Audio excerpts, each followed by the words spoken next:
Why would someone choose to live in a war zone when they could have a successful career somewhere else?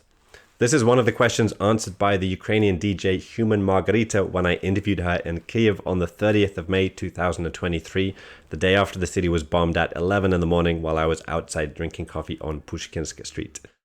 I got in touch with Margareeta because she plays at what is, in my opinion, the coolest club in the world, the club that does not exist.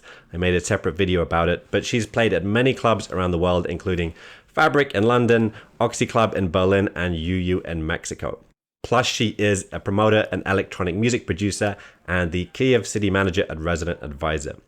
We covered many topics in this interview, such as what it was like to be in Kiev in the first few days of the invasion, why she chose to return to her home city after escaping to Berlin, despite the fact that Kiev was being bombed almost every day, what the difference between the Ukrainian and Russian attitudes towards authority is, and what the role of partying is during wartime.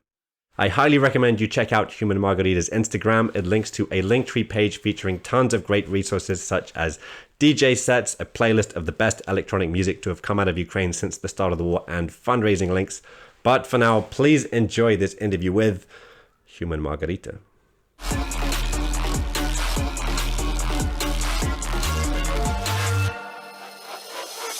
Your artist name is Human Margareeta. What is your human name?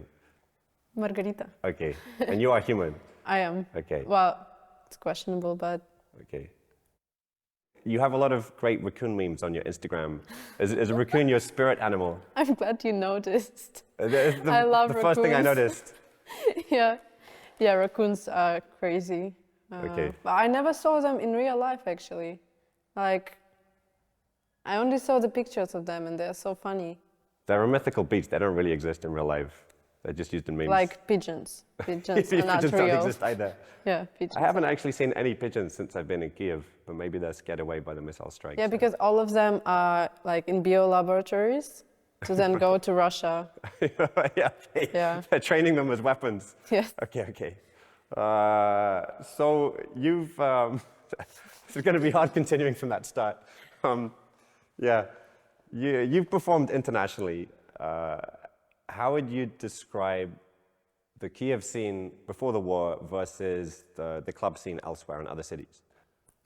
Well, Kiev is just, it's so exciting, it's so vibrant, it always, like, you can see how it develops, you can feel it, and you can see how, like, new clubs were opening, new spaces, and more parties, more and more promoters. So I think people here, it feels a bit different. Like, people were more hungry for that. And you can feel it on the dance floor, you can feel it in the atmosphere. So before the war, Kiev became like a destination for rave in Europe, like one of the capitals of raving. And also one of the things is that we don't have this, like before the war we didn't have this, that you have to have a license to work, like for, like in Britain you have to close at 3 or at 6, like depending on the license. And here you can rave for 24 hours, for 48 hours, like, so this freedom made it really exciting.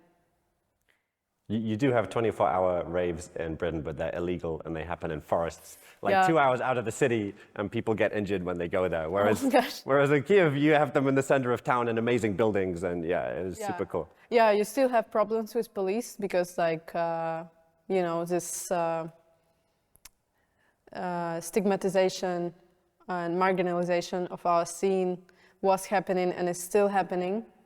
And especially in times of war, it's a very sensitive topic, because for some people they really don't understand how can we dance in this hard time, and for some people who are traumatized by war, they don't like to see that other people can, be like having fun in this time. But for us, it was our life, and it's still our life, and it gives us motivation to keep going. And there are many people, like, you know, those who are coming to these raves in Kiev are usually the active youth who are not just dancing and drinking. They are doing a lot of things to, like, for our victory. Yeah. And then you have people who are fighting at the front who just came for like 1 or 2 days for vacation, and they go to a party because when they go there, they feel better what they're fighting for. They're fighting for our cities to be safe, to be like to have this life that we had before the war, for the peace. Right, I had this experience with a friend. So last time I was in Kiev was in October during the war, and my motorcycle instructor before the war was then volunteering for the Hospitaller battalion. So he was rescuing injured soldiers from the front line. And when I came to Kiev to see him, I thought he was going to want to talk to me about the war and all these things. But the first thing he messaged me was like, Benedict, let's go to Kirilivska and like smoke some weed. And then of course it makes total sense. Like if you're getting shelled every single day on the front line and then you go to Kiev for a few days, you just want to forget about the war for a few days, and it's healthy and it's good for you and it's important psychologically, and you know, people need it to survive. So yeah, especially if it was your life before the war, if you're the part of this community. Right. And we have a lot of musicians, a lot of like promoters, musicians, you know, club owners, all of these people from cultural area, from like who were working in culture, who are now fighting. So this was their life, and like I talked to my friend, and he told me that, you know, this war could go for a long time. We need to adjust to it. And we understood it also when the war started more than a year ago. We all were in shock, but then after some time passed, we understood that we now have to learn how to live with it. And so he told me that ideally he would still work in the army and organize events at the same time. I will ask him if it's okay if I say this in the interview, though. Yeah, sure. But yeah, so if, you know, if we would mourn, if we would just sit and cry all the time, we couldn't keep surviving, we couldn't keep working, we couldn't keep putting our effort to finish this war. I think as well, to me at least, I mean, I got in touch with you because I initially got in touch with K41, 41 Kirilivska, and that was a place I visited before the war, and to me it represented also the kind of, you know, values that Ukraine is fighting for. It's not just fighting for its home and for survival, it's also fighting to be part of a liberal democracy where people can be themselves and have this kind of freedom. A club like that in Moscow would be shut down within 6 months or a year before the war. People try to create clubs like that in Moscow and the government just closes them.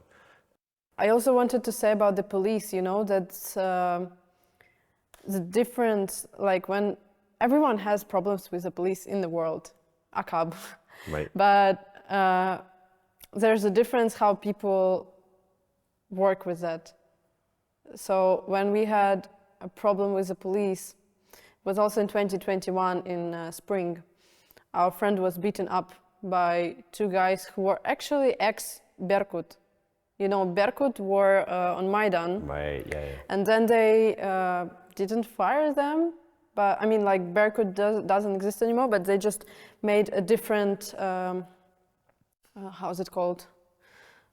Department in the police, or? Kinda, like it's connected to the police, but I don't remember the name. Right. And they just beat our friend on the street because I'm not sure if he had weed, but they could also say that he had weed. But after that, like this very moment, we didn't let it happen. Like we saw it, and then we started to write everywhere, and people came on the street where it happened, and we had 100 of people staying around, and like, you know, so everything would be by law, right, protesting about it, against it. And then 2 days later we had a big protest in front of the police station here on Podil. not here, we're not on Podil. Sure. I'm so used to be on Podil that I forgot okay. that we're not here. But it was in front of the police station, and it was like 1,500 people maybe. Right. More than 1,000, just like raving, dancing in front of the police station with this, how do you call it? The placard or sign. Yeah, with the signs against the police violence, that we are not going to just like leave it like that. We don't want this. So we are working, like, human rights and democracy is what we are aiming for. Human rights is like the first value so that's the difference. For example, in Russia, I heard many stories about police coming to the clubs, and everyone just like, yeah, do what they say, relax, turn off the music, it's okay, blah, blah, blah. And they just keep going, and they don't do anything. And it was happening for years. It's not only now, like 10 years ago, 15 years ago, it was like, it's a normal thing that police comes to your place and you're just like, yeah, you're police, I cannot do anything. And this like fear of authority, that's what really like a huge difference between us, because we understand that we have our rights and your authority doesn't mean anything. If you don't go by the law, if you don't respect my rights, your authority doesn't mean anything to me, because we feel our responsibility. And the same with politics, like we can change stuff. We are not small people who cannot do anything. Every little human can make little steps to change the bigger picture. Even if you just sign the petition, right. You do something, you go to the protest, you do something. Even if you cannot do like global things, you can do small steps for the bigger aim. And that's what I feel like, about people who surround me, and generally about Ukrainians. And that's why we will win the war, because everyone feels the responsibility, and everyone tries to do something, and everyone donates, even if you don't have money, 10 grivnas. Or if you cannot donate, you do something else. Everyone helps, everyone just like involved in that. And on the day of the invasion, you posted a message on Instagram in Russian, which said, Russians, are you going to a protest, or are you going to Starbucks? Are you going to a cool party tomorrow? Maybe people in the West don't realize that Ukrainians and Russians shared a lot of culture before the war, in the sense that Ukrainian musicians would perform in Russia, Russian musicians would perform in Ukraine. Have you lost a lot of contacts or distanced yourself from some Russian musicians because of their position on the war since the invasion began? Thankfully, I didn't go to Moscow. I didn't have much friends. I was not connected to the scene. Right. I mean, thankfully, but also it happened because the war started when I was a teenager. In 2014, I was just 15. And we did have this, like, a lot of connection. And even, like, over the internet, I would have, like, some Russian friends, like, chatting all night, But when the war started, and I was just like, I was a kid who were like becoming a person, and it also affected me personally. And just like Russia, with some time, just stopped to existing to me in a cultural sense. I was not looking there. I never wanted to look there, because it was, for me, absolutely clear that they are not our friends, because they invaded our country and they killed our people. And yeah, so for me, it didn't change like that I lost contacts. It changed, I was very disappointed. And when I asked this question, people were like, it became viral, this post, and people were answering in the comments, yes, we will go to the party. Yes, we will go to the Starbucks. Yes. Wow. And it was so like, and some people were, are you crazy? If I go to the protest, they will push me out of the university. And I'm sitting there with the rockets falling on my head, and I'm like, yeah, fuck, university is important, of course.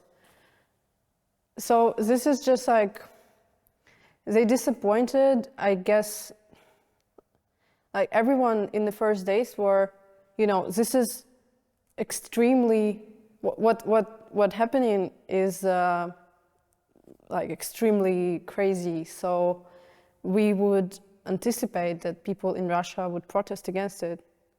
Right. Because, you know, that's too much.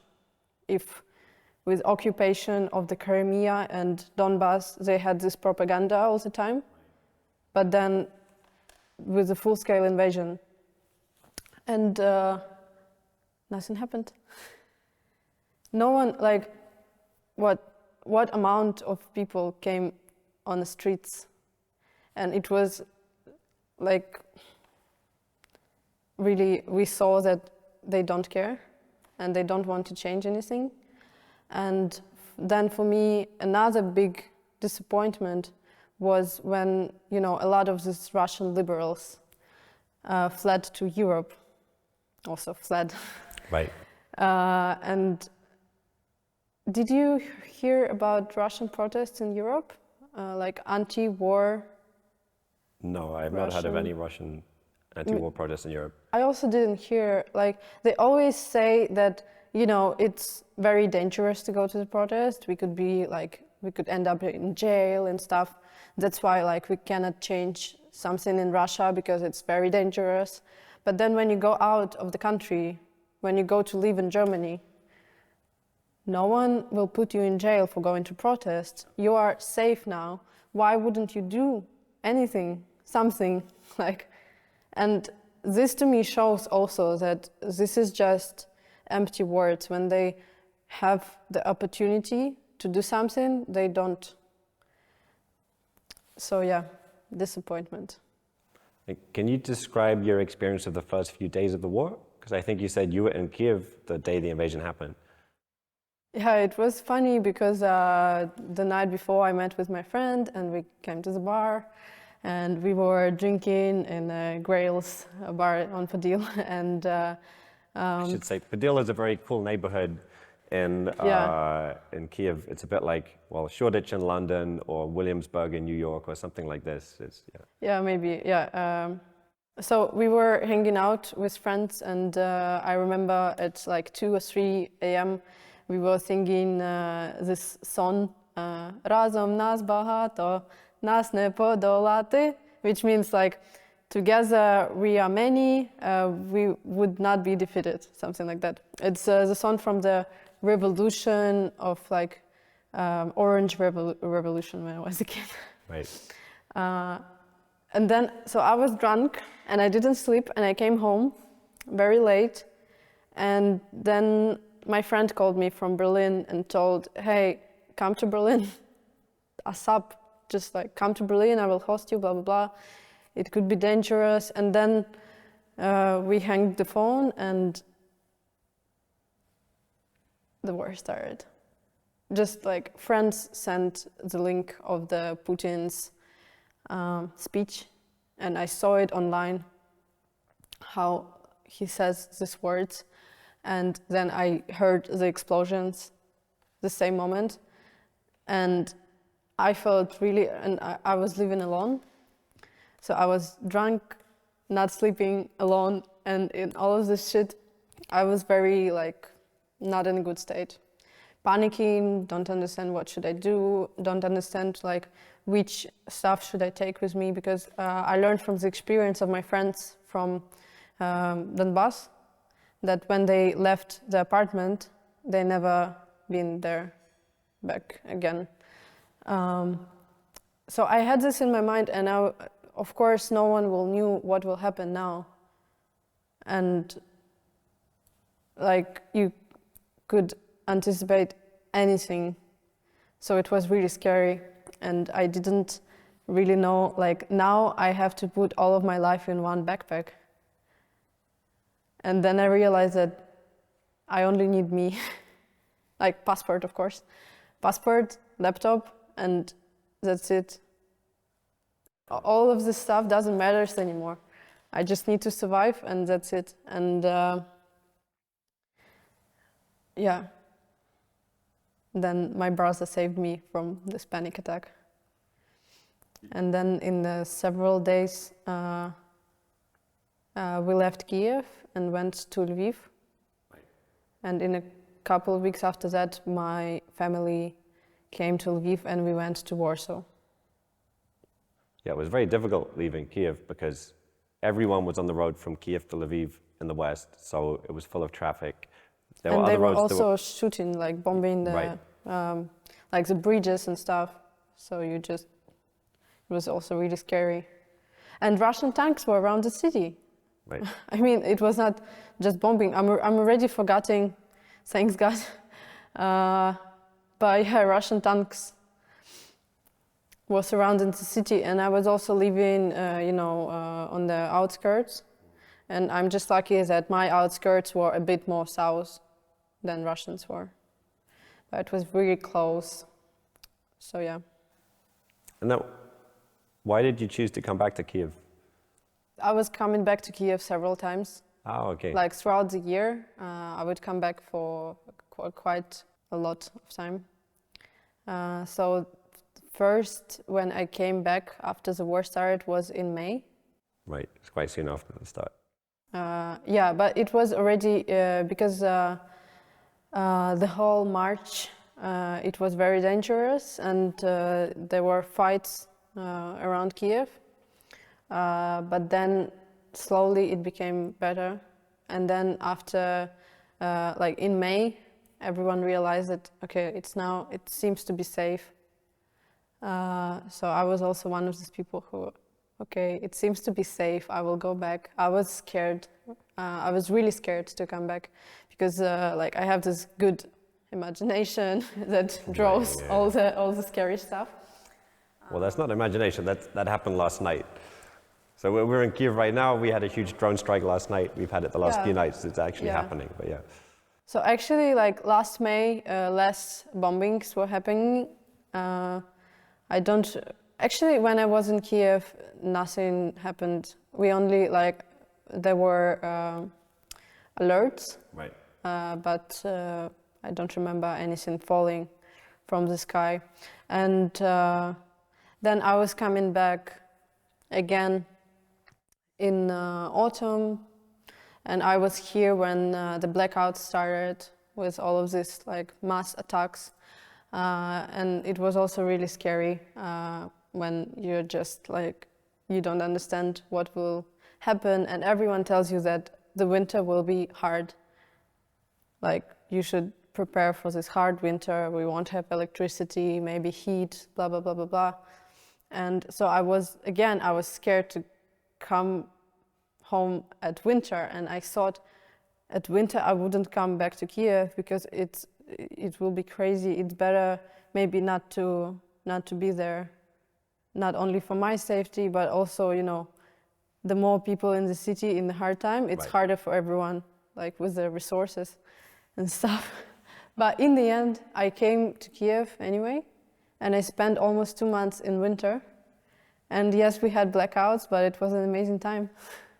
It was an amazing time because of the people who surrounded me, because of being at home and, in all senses, being at home.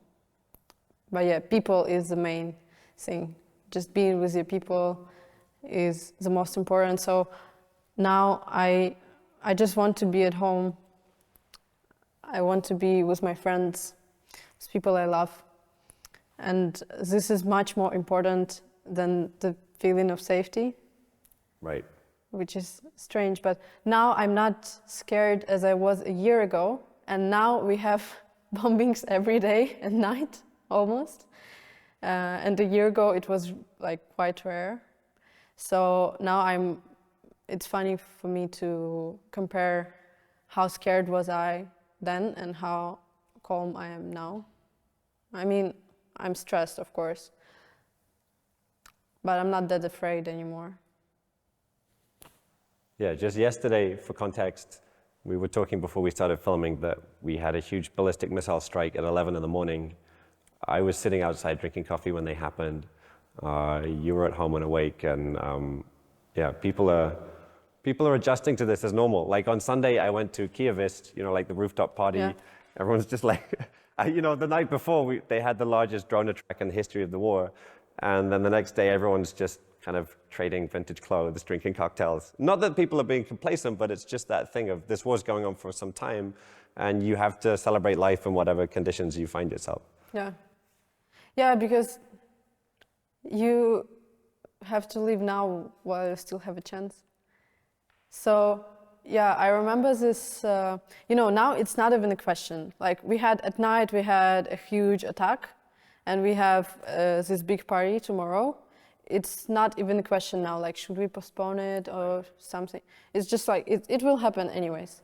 And I remember in October, when like on October 10th, there was this huge strike, and they actually hit the city, like it was not all shut down. Yeah, it was before they had the anti-aircraft defense. Yeah, so it was really like everyone was so stressed. And I supposed to play on 15th of October at the opening of K41. They also it was the first party inside since the war started on the ground floor, and the first dance party, because before that they only had the garden with chill music, to talk, to meet. And I remember this moment when I asked will we still have the party, because it feels strange, the time is crazy, and they were a bit thinking about it, but then, yeah, we will do it. We will do it anyway. And I remember this, for me, it's also the resilience. We wouldn't stop living. Right. We will keep going. And yeah, I mean, it's strange to say that about parties, because I just at this moment I imagine people who are doing hard work, but I think it's just about the philosophy of it, how you perceive life,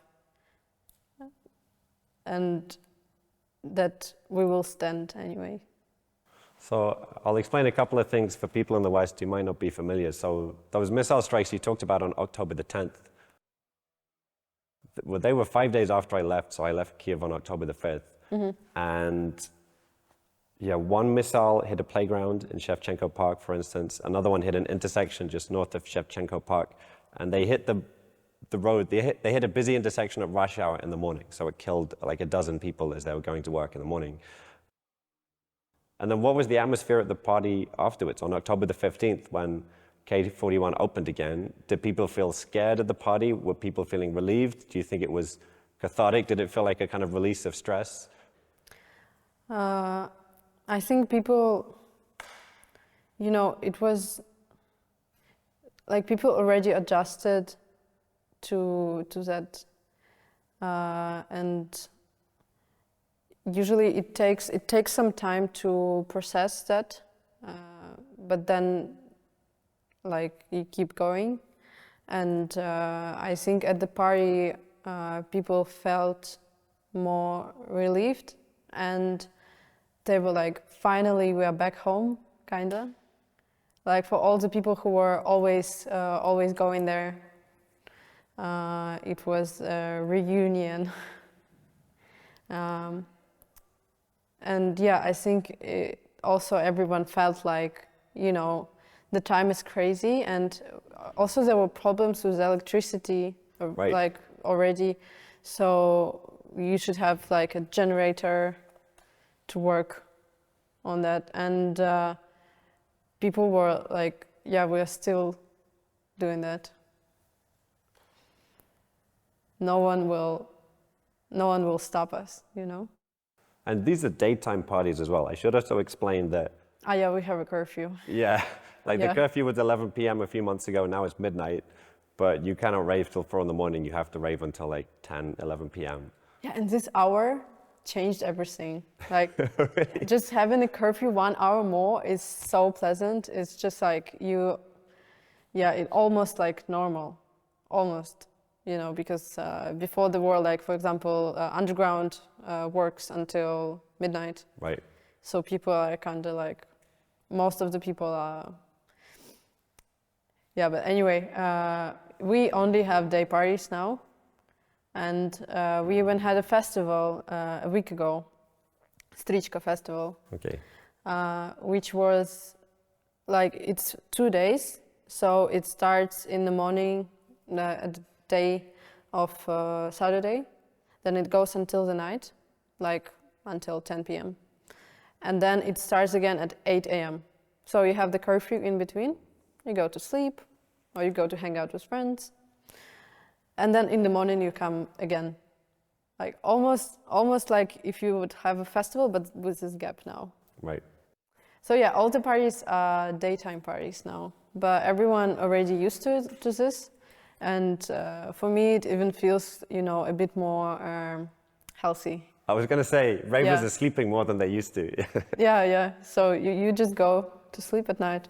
And you have this several hours that you would put your energy out, and then you go.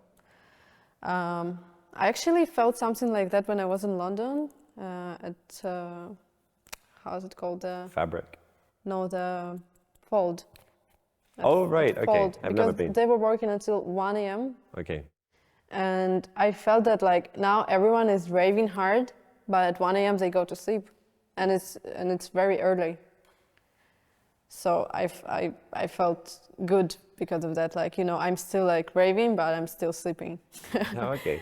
And in Berlin, people are just like until Tuesday morning, maybe. Yeah. So, yeah. Yeah, people. I was in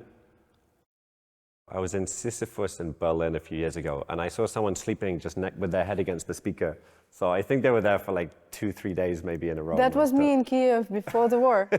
Okay.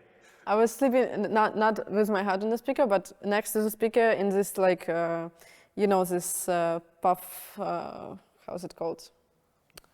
I don't know. This thing you sit on. Yeah, like sofa type, I don't know. Yeah, just like soft thing to sit on. I forgot a word. I saw one in Kidalivka that doesn't look like anything I've seen before, so I don't know the word for it, but you have some squidgy... No, it's a usual thing. Everyone has it like everywhere around the world in the offices. Okay, like with poof just or like, something like that, I don't know. Yeah, like a poof. Okay. Whatever. I was just lying on that thing, and the bass was and I felt it like massaging me. Right, okay. And I fell asleep. Yeah. I was young enough and I didn't have money, so I was waiting for the metro to open in also. Okay. Yeah. I should explain as well, you guys have been doing fundraising concerts. So you were in London a couple of months ago doing a fundraising concert. You've done other fundraising concerts in Kiev, I think. So there is this social component, obviously, to what the electronic music scene is doing. K41 has a fund, right? Which is that's one of the things that, thank you for reminding, because for me it's such a normal thing and such like basic already that I forgot to mention that. But all the parties that are happening are fundraisers. So when we are going to dance, we are also like raising money all the time. And K41 is really successful at that, because they could collect like half a million or maybe more over like one right. night, one day. And like, so everyone who makes events in Kiev and in Ukraine, and a lot of people who are just like making Ukrainian events outside in EU and in the world, all of them are collecting money. And that's crazy to see how, I mean, it's crazy beautiful to see how electronic music community is coming together, and it's so active that it gives like, it puts a big part to the common effort. And that's also one of the things that we should remember when, like, you know, when we had this thoughts like, how can you dance when the war is there? all of these people are like doing so many things. Everyone does everything they can to help things. Yeah. So, in London, it was a fundraiser event by Resident Advisor and Fabric. And in Berlin, like you can find fundraising events for Ukraine almost every week. There are so many Ukrainians and so many people who are trying to help that they also like try to collect funds all the time. And for me, one of the things that it feels really good here, like I feel warmth here when I realize that people they still organize events and they still put the effort, like foreigners, after more than a year, they're still interested in that and they're trying to help. And I met so many exciting people who were just like, they're thinking about it and they cannot just like not help. Right. So they're trying to do everything they can.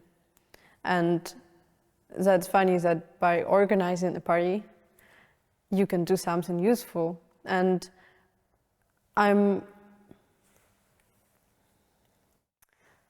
very unhappy that this war is here and that the world is like this now and that the world is so dangerous and crazy.